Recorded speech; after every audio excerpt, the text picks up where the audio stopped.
Hi, peace and blessings. This is day 11 in the 40 Days of Spiritual Love series that I have been doing here. My name is Giovanna. I am the spiritual love coach. Today, it's all about coming from a place of love. That can be really hard to do when we live in a world or society that doesn't really accept us, when there's so much negativity that surrounds us that sometimes it's hard to see love and hard to express that love. So I wanted to talk about that a little bit. Love is an innate need. It's something that we all need. Hey Deborah, thank you for watching. But sometimes we feel like there is no love, like love doesn't exist, and we get into the mindset that, the world is not a good place, that people are just mean and evil, and, we have to guard ourselves so much that we cut ourselves off from love. So even when things get hard, when times are bleak, when you feel like your back is up against the wall, when everybody around you is just trifling and just not helping, and you feel like there is no up, that there's just darkness, one thing is that there's always duality and balance, or duality, polarity in life. So there is love, and there is also hate or negative energy, right? But it's really up to us to change that in a way, and that seems like a huge responsibility. Like, how in the world can I, little old me, how can I have a big impact on all the crap that's happening in the world? And so, and this is something that I've wrestled with myself, and I'm just I just want to just help all the people, but, I can't. So one thing I tell, myself and tell other people is that you have to take care of your little corner of the world. And when you see negative things happen, if someone happens to be rude to you or whatever the case may be, the best thing to do, instead of responding with the same energy they gave you, is to respond with love. And it's interesting because a lot of negative behaviors and being petty and things like that, all of that is celebrated. That's the cool thing to do, is to be disrespectful and to be mean to people, right? But if you're nice and you're kind, then people see that as a weakness. And that is the farthest thing from the truth. One of the hardest things to do is to continue to be loving to, people, to a society who doesn't love or appreciate you. But it's also important not to get sucked into other people's behaviors, the things that they're thinking, doing, and saying. Try to focus more on yourself and just respond with love. Do what you can do to keep yourself in a good place. So some of the things that I do personally is I don't really listen to the radio, and I don't watch the news. I might watch the news, if it's on at somebody else's house or something like that, I might listen or watch, but I intentionally try to avoid it because I just do. It causes fearful thoughts and behaviors. There are plenty of ways to stay informed about what's going on in the world without being glued to the news. Music, a lot of music doesn't always have the most uplifting messages in it, so I choose not to listen to the radio. I do listen to songs and stuff that I like. I try to cultivate the world as I would like it to be. I don't expose myself to things that would make me feel bad, or things that would just dim my energy or drag me down in some ways. And that's the thing, we don't have to participate in the foolishness. We don't have to be a part of it. If something isn't making you happy, then remove yourself from the situation. I had a discussion with this woman. We were talking about social media, and she was saying how, it would make her sad sometimes. She would go on social media and everybody's, living their best life and looking happy and this, that, and the third. And I was like, well, if it's upsetting you, then step away from social media. Don't force yourself to be on social media. You don't have to be on it. Like, yes, a lot of people are on there. It's grown into this huge thing where we're able to connect with people. But if it's causing you to feel bad about yourself or bad about your life, then take a step away from it and really think about what is my purpose for being on social media? What am I getting out of it? What am I providing, to other people? Like, what is my purpose for being on this platform? If it's just to peer into other people's lives and compare it to yours, that's probably not the best use of it, because you might wind up in a place where you're feeling anxious or depressed or feeling like your life is a mess if it's not where you want it to be. And also stop comparing yourself to other people. Everybody has their own unique journey in life.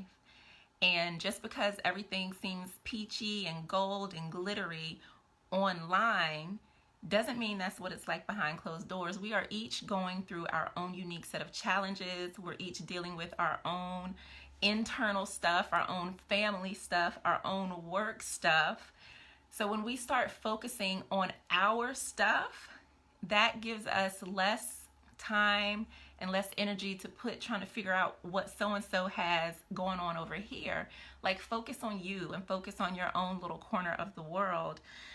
And some of the other things that I do is I will pray, meditate, and just light a candle in general for peace, for world peace. So maybe if I see somebody and they look like they're struggling, maybe there's nothing I can do for them personally, I'll just send a loving thought, help that person. Just send some love, a loving thought, a loving prayer, a loving meditation their way, to just shift that energy. And also so that I'm not walking around feeling bad because I couldn't help them in some way. Finding ways to serve others is always good. If you feel like the world is falling apart, there's all of this stuff going on, find a way to help. Maybe go pet the puppies at the shelter, feed the homeless, volunteer at the women's shelter, make care packages for the homeless. Do something that makes you feel better about your place in society and what you can do to help other people. But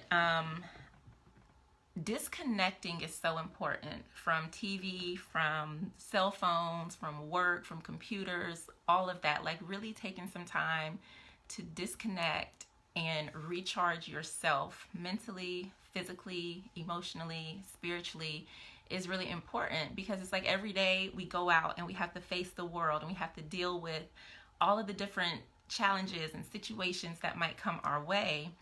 But if you're never taking time to stop and put your armor down, or put your briefcase down, put it all down, it's you never really get a chance to breathe, and you are just continuing to, it's kind of like static, right? You're continuing to just build up and just keep attracting these different little pieces of stress and worry and all of these different things. But if you're never taking time to disconnect, hey Tasha, then you don't allow yourself a moment to breathe and to relax and to just kind of reset and refresh yourself. And it helps for you to see things differently as well. Just taking the time out to journal about the things that you're experiencing, the things that are going on, the stuff that you're seeing, whether it's in the news, in your home, in your neighborhood, that bother you. Have an outlet for that, whether you talk to a therapist, a trusted friend, or just write it down in your journal. Or talk to a tree, just something so that you're able to express that. And that's why it's important for us to create something in our lives. Some people like to woodwork, they like to sew or crochet, knit, art, just writing, poetry, singing, dancing. There's so many ways for us to express ourselves and put the things that we're feeling inside out into the world in some kind of way. So if you don't have some sort of hobby or creative practice, for me, I used to paint a lot. I had an art studio, had just a ton of paintings. Yep, reading is good as well. Just something that takes you out of like the norm and shifts you into like a creative mode. And reading is good because especially like a really good book, it's like you can start to visualize and you start to connect with the characters, so it's like you're kind of creating your own movie. So I enjoy reading also. That's also fun. So find ways to be loving even in a world, even in a society that may not be the most loving of yourself. And we each do that in different ways. And part of that too comes from not judging other people for the way that they are expressing themselves. Because we don't know what anybody else is going through in life. So when we're able to just come from a place of love and just send love out, even if it's not being returned, it just helps you to kind of stay balanced and in a better place. And that's something that does not come easy. I think I've kind of been practicing this for quite some time, so I've kind of learned not to react to certain things, but I haven't perfected it. I'm still human, so there are some times where something will still trigger me, and then I'll have to like go back and be like, oh, kind of slipped out of character there a little bit. So don't beat yourself up if it's not something that you perfect, but as long as you're trying to do things a little bit differently and just kind of reminding yourself like to just be in a state of love a little bit, maybe turn the TV off once or twice out the week and find ways to add more positivity into your life and into the lives of others. So I thought that this would be a really good conversation just because there's been so much stuff that's happened over the past, I want to say past couple weeks, but really like the past few years. And I know for myself, even doing this series, I'm not on social media every day. I tried it and I prefer to take breaks in between because I need that, and that's loving to myself. And that's another thing, is that you always want to pour love and kindness into yourself. Do things that make you feel beautiful. Do things that make you feel loved. Do things that make you feel valued and appreciated and respected. And surround yourself with other people who make you feel the same way. So if you have some people in your life that are like negative Nancy's, toxic Tommies, they can be toxic Toms or Todds too. So if you have like negative people in your life who are making you feel less than, then you might want to kind of reevaluate those relationships and see what you can do to kind of put some distance between yourself and them. Sometimes it's not always easy because those toxic and negative people are your family members and you might have to be in close proximity to them. They might be your coworkers. So try to find ways to lighten up the energy and shift the conversation. So that might just mean spending a little less time around family, adding plants to your office at work, crystals, saying meditations, prayers throughout the day, just to kind of boost yourself up so that you're not having to take on other people's negative stuff. So I do have a spiritual love guided meditation and affirmation cards that are really great to infuse your heart and mind with love.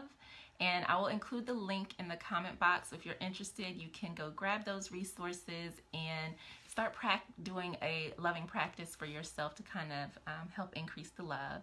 And remember, you don't have to save the entire world. Just take care of your little corner of the world. And if every single person started doing that, then we would be able to see just amazing change in the world. So I hope that this has inspired you in some way. Please share and leave your questions and concerns, and I'll be happy to answer them. No, it's not a new one, but now that you've mentioned that, maybe I'll work on a couple more. But if you've already have it, then I haven't added anything to it just yet. So maybe soon I'll have some more things that I can give away soon. But all right, it has been an amazing day chatting with you all. I hope that your week is off to a really great start. And just remember that you are love and life is love. And we are here to be love. So have a good evening.